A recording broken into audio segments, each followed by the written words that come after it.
नीतीश कुमार बूढ़े शेर हैं, लेकिन अभी वो खत्म नहीं हुआ, अभी जान है उनमें, और नीतीश कुमार ही किंग मेकर बनेंगे। आज भी जो उनको मुख्यमंत्री बनाया हुआ है, भारतीय जनता पार्टी ने खुश होकर तो बनाया नहीं है। बिल्कुल। किंग मेकर नीतीश कुमार रहते हैं तो वो फिर लालू के साथ चले जाएंगे।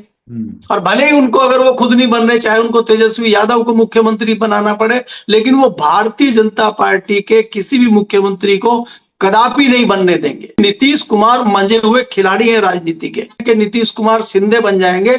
शिंदे में और नीतीश कुमार में भारतीय राजनीति में धरती आसमान का फर्क है। लालू इसीलिए फेल हुए कि वो सिर्फ पिछड़े और दलितों के नेता बने रहे, अगड़े उनके साथ नहीं आए। नीतीश कुमार ने जहां झपट्टा मारा है, उन्होंने सफलता हासिल की है। उनका आज तक कोई भी झपट्टा खाली नहीं गया है। तो उन्होंने दूसरा जो हाइड्रोजन बम फोड़ा है, हाइड्रोजन का मतलब आपने भी कहा कि हाइड्रोजन मतलब हरियाणा भी है। भारतीय जनता पार्टी ये मान के चल रही कि हमारी सरकार बन रही है, और इसीलिए वो नीतीश कुमार को भी बहुत ज्यादा भाव देते हुए कहीं नजर नहीं आ रहे।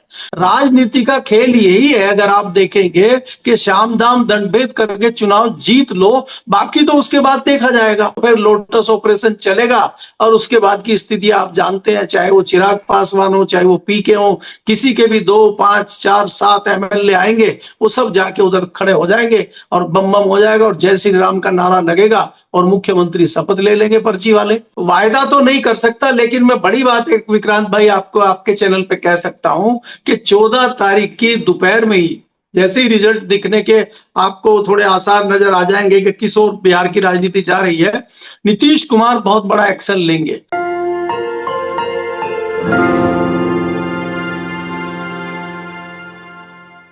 नमस्कार, मैं हूं विक्रांत यादव और आप देख रहे हैं आपका अपना चैनल द स्वतंत्र। आज हमारे साथ बिहार के चुनाव और राहुल गांधी ने अभी अभी जो प्रेस कॉन्फ्रेंस की है उस पर बातचीत करने के लिए मौजूद हैं वरिष्ठ पत्रकार केपी मलिक साहब। मलिक साहब, बात करने के लिए तो जुड़े थे हम बिहार के चुनाव पर, लेकिन शुरुआत करते हैं राहुल गांधी की प्रेस कॉन्फ्रेंस से।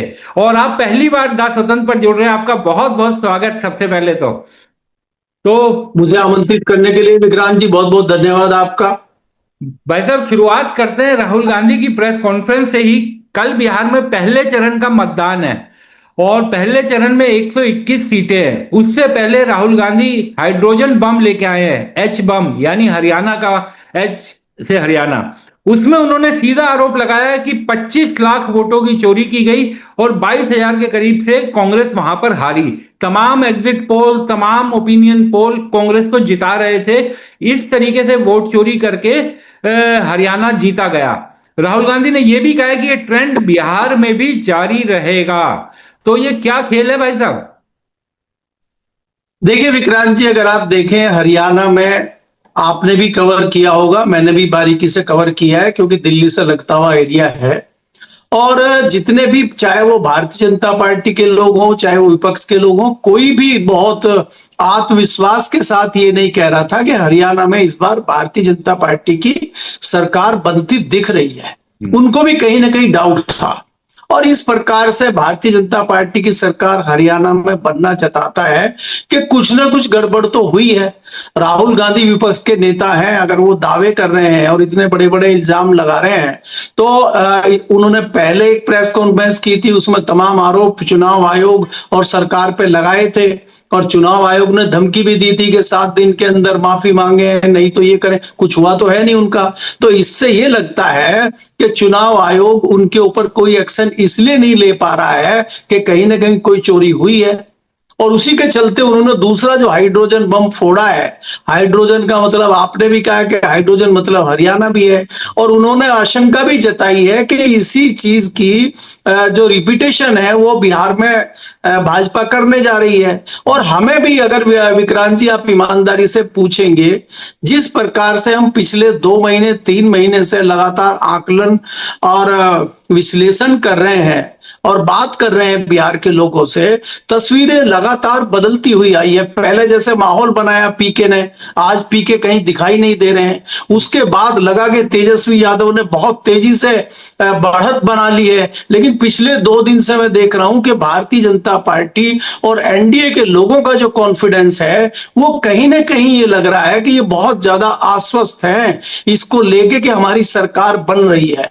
प्रधानमंत्री जी अल बल बोल रहे हैं, उनके मंत्री कुछ भी कर रहे हैं, जंगल राज की बात कर रहे हैं, अभी कह रहे हैं मंगल राज चल रहा है, और उस मंगल राज में पूर्व विधायक की सरेआम गोली मार के हत्या करना, उसके ऊपर गाड़ियां चढ़ाना, और जिनका जो आरोपी हैं, जिनके ऊपर आरोप लग रहे हैं, उनका इस तरह से करना कि पहले तो गिरफ्तारी पे ही संशय हो जाए, उसके बाद जब दबाव मीडिया का और बाकी विपक्ष का दबाव पड़ता है तो उनको गिरफ्तार किया जाता है, और गिरफ्तार भी इस प्रकार से करके ले जाया जाता है उनको, जैसे कोई बड़ा नौकरशाह या कोई बड़ा मंत्री जा रहा हो, पुलिस उनके पंखे और उनके ब्रीफ केस और उनका बाकी सामान उठ के उनके पीछे चल रही है। और जो वहां पे लल्लन सिंह है, केंद्रीय मंत्री हैं, वो उनको छोटे सरकार और अनंत बाबू कह के संबोधित कर रहे हैं। तो एक अपराधी का इस तरह से वो करना, उनकी क्या बोलते हैं, तारीफ करना और महिमा मंडित उनको करना जताता है कि कहीं ना कहीं भारतीय जनता पार्टी और एनडीए बहुत ज्यादा आश्वस्त है इस चीज को लेकर कि हमारी सारी गोटियां फिट हो चुकी है। तो इससे कहीं ना कहीं लगता है कि भारतीय जनता पार्टी ये मान के चल रही कि हमारी सरकार बन रही है, और इसीलिए वो नीतीश कुमार को भी बहुत ज्यादा भाव देते हुए कहीं नजर नहीं आ रहे। नीतीश कुमार को सारी चीजें होने के बावजूद, जिस प्रकार से नीतीश कुमार को उन्होंने कोने में रखा हुआ है, नीतीश कुमार ने तमाम दबाव बनाए, उसके बाद भी उनको मुख्यमंत्री का उम्मीदवार घोषित ना करना जताता है कि भारतीय जनता पार्टी ने अपनी गोटियां फिट कर दी है, इसीलिए वो इतने कॉन्फिडेंस में नजर आ रही है विक्रांत जी। लेकिन भाई साहब, फिर चुनावों का मतलब क्या रह गया अगर इन आरोपों में थोड़ी सी भी सत्यता है? तो भारत की चुनावी प्रक्रिया, भारत की लोकतांत्रिक व्यवस्था, ये तो दुनिया के सामने मिसाल थी। फिर चुनावों का इतना बड़ा ढकोसला, हालांकि ये शब्द नहीं बोलना चाहिए, लेकिन अगर इन आरोपों में थोड़ी सी भी सत्यता है तो फिर तो ये ढकोसला है। फिर क्या मतलब है लोकतांत्रिक तरीके से? क्योंकि जनता को एक ही सबसे बड़ा अधिकार मिला हुआ है, जो अंबानी को भी वही अधिकार है, जो मुझे अधिकार है, और जो एक गरीब आदमी को अधिकार है कि उसके वोट की कीमत बराबर है। फिर तो कोई मतलब ही नहीं रह जाता। देखिए, इसमें विक्रांत जी अगर आप देखेंगे, चीजों को इस प्रकार से ढक के रखा गया है कि चीजें खुलेआम नहीं आ रही हैं। राहुल गांधी भले ही चीखते रहे, राहुल गांधी ने आज भी जिस प्रकार से हमारी आपकी बात हुई कि उन्होंने कहा कि ब्राजील की एक मॉडल का नाम उन्होंने लिया है, उन्होंने बहुत सारे तथ्य रखे हैं, लेकिन वो तथ्य कैसे जांच होगी? भारत सरकार का अपना एक तरीका है जांच करने का, चुनाव आयोग का अपना एक तरीका है जांच करने का, क्या वो जांच होगी? क्या उसमें निकल के आएगा? एक माहौल बनाया जाता है, और उस माहौल की सत्यता क्या होती है अगर हम थोड़ा पीछे चलें, उस पे चुनाव जीते भी गए और हारे भी गए। बोफोर्स कांड हुआ था राजीव गांधी के जमाने में, और बाद में पता चला कि बोफोर्स कांड में तो कुछ भी नहीं निकला, लेकिन चुनाव तो हार गए वो, और उसके बाद दूसरे लोग प्रधानमंत्री भी बन गए। तो आज जो राहुल गांधी कर रहे हैं, इसका क्या रिजल्ट आएगा वो तो आपको आने वाले दशकों में पता लगेगा, और तब तक तो खेल हो चुका होगा। राजनीति का खेल यही है, अगर आप देखेंगे कि शाम दाम दंडभेद करके चुनाव जीत लो, बाकी तो उसके बाद देखा जाएगा। आज हरियाणा में भी जिस प्रकार से आप देख रहे हैं कि कई लोगों ने केस किए हुए हैं, अदालतों के दरवाजे खटखटा रहे हैं। अब आपको एक केस है, आपने अगर देखा, उदाहरण के तौर पर अगर हम ले लें, जो पूर्व केंद्रीय मंत्री वीरेंद्र सिंह के लड़के हैं, जो पूर्व नौकरशाह भी हैं, उनको किस प्रकार से चंद 33 वोटों से हरा दिया गया, और किस प्रकार से वो सत्यता का ढोल पीट रहे हैं, अदालतों के चक्कर काट रहे हैं, लेकिन कुछ नहीं हो पा रहा है, साल भर से ज्यादा हो गया है। तो इसी तरह 5 साल निकल जाएंगे, और अगर वो सच्चाई पकड़ी भी गई और बाद में वो सच्चाई सामने भी आई, तो उनके 5 साल वापस कैसे लाएंगे आप? तो आज लड़ाई ये है कि भारतीय जनता पार्टी किसी भी कीमत पे बिहार में अपनी सरकार बनाना चाहती है, उसके लिए उसको कुछ भी करना पड़े, चुनाव आयोग का प्रयोग करना पड़े, तोता मैना जो उनके हैं, सीबीआई, ईडी, जितने शाम दाम दंड भेद है, सबका प्रयोग करते हुए भारतीय जनता पार्टी का लक्ष्य ये है कि वो सत्ता एक बार बना ले, बाकी चीजों से वो उसके बाद निपट लेगी वो। और विक्रांत भाई, मैं ये भी बता रहा हूं कि भारतीय जनता पार्टी की कोशिश ये है कि किसी तरह से वो नंबर 1 या नंबर 2 की पार्टी अगर आ जाती है तो गवर्नर उनको तुरंत सरकार बनाने के लिए आमंत्रित करेंगे, और उसके बाद तो फिर लोटस ऑपरेशन चलेगा, और उसके बाद की स्थिति आप जानते हैं, चाहे वो चिराग पासवान हो, चाहे वो पीके हो, किसी के भी 2, 5, 4, 7 एमएलए आएंगे, वो सब जाके उधर खड़े हो जाएंगे और बम बम हो जाएगा, और जय श्री राम का नारा लगेगा, और मुख्यमंत्री शपथ ले लेंगे पर्ची वाले। बड़ा बड़ा ही क्या कहा जाए। लेकिन भाई साहब कल 121 सीटों का पहले चरण का मतदान है। पिछली बार दोनों ही दल, दोनों ही गठबंधन बिल्कुल करीब रहे थे। एनडीए ने करीब 59 सीटें जीती थी और महागठबंधन ने करीब 61 सीटें जीती थी, तो 2 सीटों का फासला था। अभी इस चुनाव में किस तरीके से स्थितियों को आप देखते हैं, और इसी के साथ जुड़ा हुआ क्या ये वोट चोरी का आरोप जो चुनाव वोटिंग से ठीक एक दिन पहले आया है, क्या जनमानस जो जनता है उसके जहन पर भी इसका असर पड़ेगा और वो ज्यादा जागरूक होकर अपना वोट डालने पहुंचेगी? देखिए विक्रांत जी, मुझे लगता है कि 10% 15% फर्क तो इस चीज का पड़ना ही चाहिए, चर्चा का विषय तो बनता ही है। और बिहार का जो वोटर है, बिहार का जो मतदाता है, मैं उसको दूसरे राज्यों से अलग तरीके से देखता हूं। बहुत जागरूक मतदाता है बिहार का, और वो राजनीति को बहुत अच्छे से समझता है। इस मामले में कई राज्य बहुत पीछे हैं, लेकिन हम पहले नंबर पे बिहार और दूसरे नंबर पे यूपी के मतदाताओं को जानते हैं कि वहां पे चाहे चाय वाला हो चाहे रेडी वाला हो, लेकिन वो राजनीति में दिलचस्पी रखता है। तो इस चीज का फर्क तो जरूर पड़ेगा, लेकिन बहुत ज्यादा फर्क पड़ जाएगा मैं उससे इत्तेफाक नहीं रखता।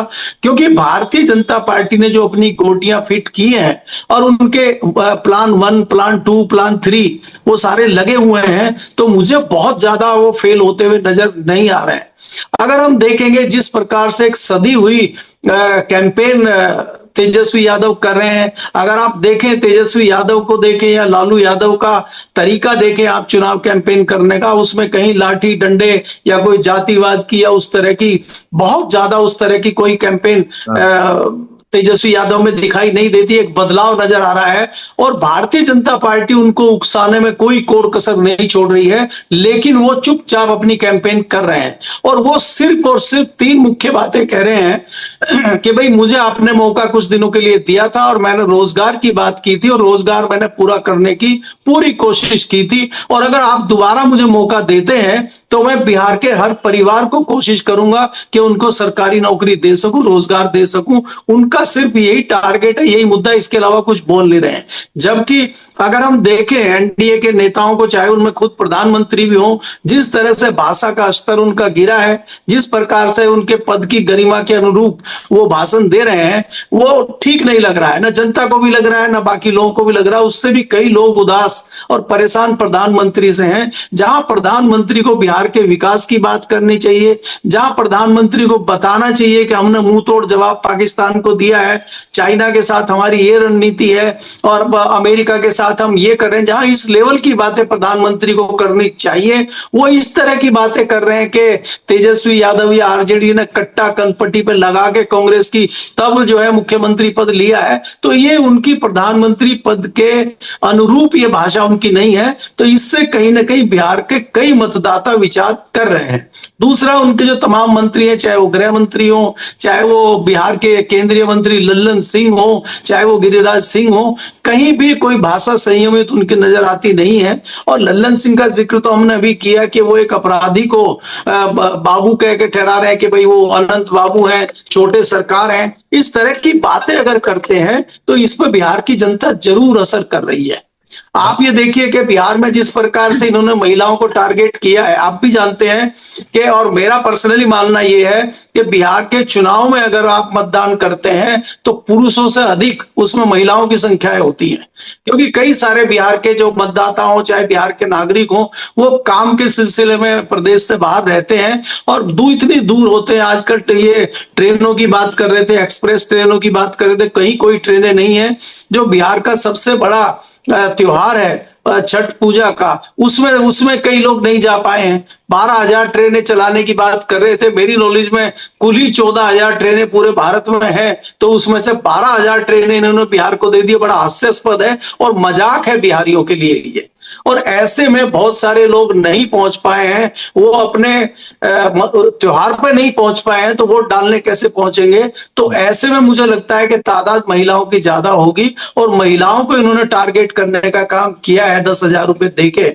चुनाव आचार संहिता लगी हुई और आप 10,000 रुपया उनके अकाउंट में भेज रहे हैं और उनसे वायदा कर रहे हैं कि और भी आएगा, जिनको नहीं मिला उनको भी लगातार आप बता रहे हैं। तो इस तरह की जो रणनीति भारतीय जनता पार्टी की है उसको विपक्ष के लोग जो है पार नहीं कर पा रहे हैं या उस पर कंट्रोल नहीं कर पा रहे हैं। तो भारतीय जनता पार्टी इस नीति से कोशिश करेगी कि सत्ता उनसे छीनी जाए और नीतीश कुमार को बाहर का रास्ता दिखाया जाए। ये कोशिश भारतीय जनता पार्टी की है विक्रांत जी। भाई साहब, आपने ललन सिंह का जिक्र किया।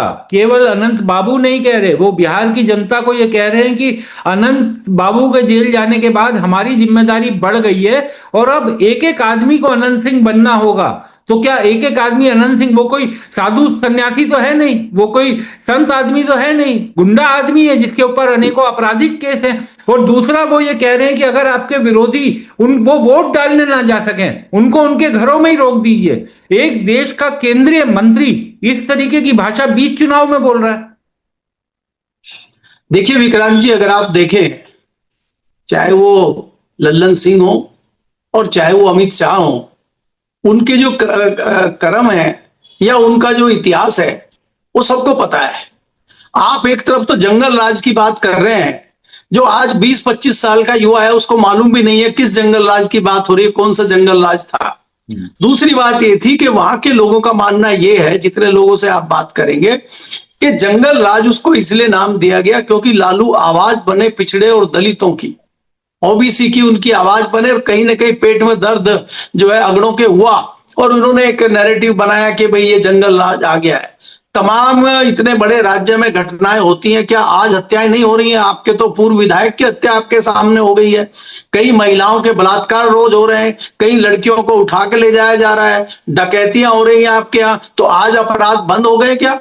पिछले 20 साल में नीतीश कुमार जी ने, इसमें कोई दो राय नहीं है कि अच्छा काम किया होगा, लेकिन क्या उन्होंने बिहार को स्वर्ग बना दिया है? क्या मंगल राज जिसकी कल्पना प्रधानमंत्री कर रहे हैं, क्या मंगल राज है क्या बिहार में? हम कह सकते हैं अगर बिहार में इतना ही मंगल राज है तो आज बिहार के लोग बाहर, आप जी भी क्यों ट्रेनें भर भर के सूरत में और अहमदाबाद में और मुंबई में जा रहे हैं, वो बिहार में क्यों नहीं काम कर रहे हैं? मजाक बिहार के साथ ये लोग कर रहे हैं। और सबसे बड़ा मजाक जिस प्रकार से अमित शाह ने किया है कि बिहार में जमीन ही नहीं है, मतलब बिहार में फैक्ट्री लगाने के लिए, बिहारियों का विकास करने के लिए बिहार में जमीन नहीं है, लेकिन अडानी को 1 रुपया एकड़ के हिसाब से देने के लिए बिहार में जमीन ही जमीन है, जितनी चाहे ले लो। तो ये जो मजाक हो रहा है, इसको ऐसा नहीं है कि बिहार के लोग नहीं समझ रहे। मैंने कहा कि बिहार के लोग बहुत पढ़े लिखे हैं, समझदार हैं, वो इन तमाम चीजों को समझते हैं। लेकिन जिस प्रकार से ये मूर्ख बनाने की बात कर रहे हैं, जिस प्रकार से अटपटी भाषा की ये लैंग्वेज यूज कर रहे हैं, उसका चाहे अनंत सिंह हो और चाहे लल्लन सिंह हो, इनको जवाब इस बार जनता जरूर देगी। क्योंकि जनता जो है लल्लन सिंह को वोट नहीं दे रही थी, जनता नीतीश कुमार को वोट दे रही थी, जनता जेडीयू को वोट दे रही थी और फायदा लल्लन सिंह का हो रहा था। लल्लन सिंह अगर इतने ही बड़े नेता हैं तो उनको पता लग जाएगा इस बार के चुनाव में। तो इसलिए ये कह देना कि हमें घर से लोगों को बाहर नहीं निकलने देना है, सबको अनंत सिंह बनना होगा, तो आज आप मंत्री, आज कुछ भी आप बोल लीजिए, आपके बोलने का कितना असर है ये आपको चुनाव में दिख जाएगा। जो चुनाव परिणाम आएंगे उनमें दिख जाएगा। जी, एक और चीज जानना चाहूंगा भाई साहब, नीतीश कुमार क्योंकि चुनाव में बहुत बड़ी एक केंद्र बिंदु हैं, नीतीश लंबे समय से 20 सालों से राज्य के मुख्यमंत्री रहे हैं, लेकिन पहले गृह मंत्री अमित शाह बोलते हैं कि नीतीश कुमार हमारे मुख्यमंत्री हैं, उनके नेतृत्व में हम चुनाव में जा रहे हैं, लेकिन चुनाव के बाद विधायक दल तय करेगा, अपने नेता का चुनाव करेगा। अब तो खुद उनकी पार्टी के ललन सिंह भी कहने लगे हैं कि विधायक दल ही नेता का चुनाव करता है। तो कुछ लोग ये भी कह रहे हैं कि जेडीयू की जो दिल्ली वाली लीडरशिप है, यानी उनके जो सांसद है, मंत्री हैं, वो जो दिल्ली की जेडीयू की लीडरशिप है, अब वो बीजेपी से पूरी तरीके से सेट है, बीजेपी से अलाइन है। तो क्या नीतीश कुमार का क्या भविष्य देखते हैं और क्या जेडीयू की अब ये स्थिति हो गई है कि पार्टी पूरी तरीके से भाजपा के कब्जे में है? नहीं विक्रांत जी, ये तो आप भी दिल्ली में देखते हैं, आप लंबे समय से कवर कर रहे हैं, ये कोई नई बात थोड़ी है। लल्लन सिंह को हटाया ही इसलिए गया था राष्ट्रीय अध्यक्ष से कि वो भाजपा की झोली में बैठ गए थे जाके। संजय झा हो, लल्लन सिंह हो, ये दोनों लोग से बहुत दिनों से इनका ये है कि ये भारतीय जनता पार्टी के जासूस जेडीयू में हैं और नीतीश कुमार इस बात को जानते हैं। लेकिन नीतीश कुमार कोई कदम इसलिए नहीं ले रहे थे क्योंकि नीतीश कुमार जानते हैं कि जिस दिन वो बड़ा एक्शन लेंगे उसी दिन उनकी पार्टी टूट जाएगी और उनकी पार्टी का हाल शिवसेना जैसा हो जाएगा। इसलिए वो वक्त का इंतजार कर रहे हैं। आपको मैं वायदा तो नहीं कर सकता, लेकिन मैं बड़ी बात एक विक्रांत भाई आपको आपके चैनल पे कह सकता हूं कि 14 तारीख की दोपहर में ही जैसे ही रिजल्ट दिखने के आपको थोड़े आसार नजर आ जाएंगे कि किस ओर बिहार की राजनीति जा रही है, नीतीश कुमार बहुत बड़ा एक्शन लेंगे।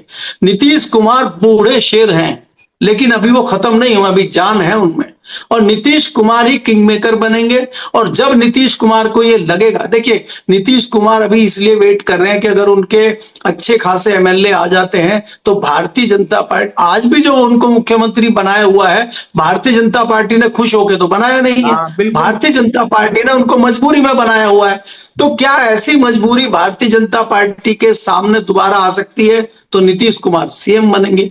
अगर भारतीय जनता पार्टी के सामने ऐसी मजबूरी नहीं आती है और किंग मेकर नीतीश कुमार रहते हैं तो वो फिर लालू के साथ चले जाएंगे। और भले ही उनको, अगर वो खुद नहीं बन रहे, चाहे उनको तेजस्वी यादव को मुख्यमंत्री बनाना पड़े, लेकिन वो भारतीय जनता पार्टी के किसी भी मुख्यमंत्री को कदापि नहीं बनने देंगे क्योंकि नीतीश कुमार मंजे हुए खिलाड़ी हैं राजनीति के। और हम जो लगातार बात करते हैं कि नीतीश कुमार शिंदे बन जाएंगे, शिंदे में और नीतीश कुमार में भारतीय राजनीति में धरती आसमान का फर्क है। नीतीश कुमार कोई कल के नेता नहीं है। नीतीश कुमार 40 से 45 साल पुराने राजनेता है और वो बिहार की रग रग से वाकिफ है, बिहार की राजनीति से वाकिफ है। वो बिहार में और केंद्र में मंत्री रह चुके हैं, रेल मंत्री थे, कई बड़े बड़े मंत्रालयों में वो रह चुके हैं, दिल्ली में आप जानते हैं। और भारतीय जनता पार्टी के साथ वो लगातार इसलिए हैं, उनको पता है कि वो अपने बलबूते पे ना मुख्यमंत्री बन सकते ना केंद्र मंत्री बन सकते, क्योंकि उनका दबदबा तो है, लेकिन उनको स्वर्णों की पार्टी जिसको हम कहते हैं भारतीय जनता पार्टी, उसका साथ लेना ही पड़ेगा। वो अकेले चल के नहीं कर सकते हैं, क्योंकि कहीं ना कहीं आपने देखा कि लालू इसीलिए फेल हुए कि वो सिर्फ पिछड़े और दलितों के नेता बने रहे, अगड़े उनके साथ नहीं आए। तो यहां नीतीश कुमार ने इस राजनीति को साधते हुए 20 साल बिहार में राज किया है और केंद्र में भी राज उन्होंने इसीलिए किया है। आज भी वो अकेले कुछ नहीं कर सकते हैं। अगर भाजपा उनके हाथ से निकलती है तो उनको लालू के साथ जाना ही होगा, और नहीं तो वो खत्म हो जाएंगे, लेकिन वो इतनी आसानी से खत्म नहीं होंगे। हाँ, यानी आप ये कहना चाहते हैं भाई साहब, अंतिम सवाल, कि नीतीश कुमार बूढ़े शेर जरूर हैं लेकिन शिकार करना नहीं भूले, और अगला वार क्या होगा वो 14 तारीख को ही साफ होगा।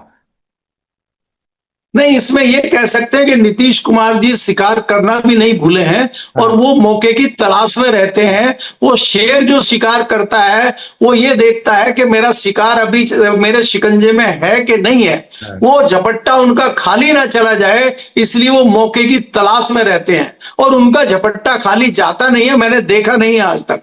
नीतीश कुमार ने जहां झपट्टा मारा है उन्होंने सफलता हासिल की है, उनका आज तक कोई भी झपट्टा खाली नहीं गया है। और इस बार, और नीतीश कुमार को जितना आप जानते हैं जितना मैं जानता हूं, नीतीश कुमार गाना नहीं गाते हैं, नीतीश कुमार पहले कुछ बोलते नहीं है, वो करके बताते हैं। मुझे बहुत अच्छी तरह याद है, अगर आप 2020 की बात याद करें कि पहले दिन कई पत्रकारों ने उनसे पूछा था कि आपका क्या निर्णय है, क्या आप लेंगे, तो उन्होंने कहा हम भारतीय जनता पार्टी के साथ हैं, हम एनडीए के साथ हैं। और सुबह वो चाय पी रहे थे लालू जी के यहाँ और तेजस्वी यादव को डिप्टी सीएम बना रहे थे। तो वो नीतीश कुमार है, वो करके बताते हैं। वो शाम को क्या कर देंगे और सुबह क्या दिखेगा वो सिर्फ नीतीश कुमार ही जानते हैं। चाहे भले ही आप चाणक्य कहिए, किसी को तथाकथित चाणक्य बहुत है, लेकिन कई चाणक्य मरते हैं तब एक नीतीश कुमार पैदा होता है। जी बिल्कुल भाई साहब, आपने इन चुनाव को लेकर बातचीत की और तमाम चीजें सामने रखी। आपका बहुत बहुत शुक्रिया मलिक साहब, और बिहार चुनाव के बीच में भी आपसे दोबारा मुलाकात जल्दी करते हैं। बहुत बहुत शुक्रिया।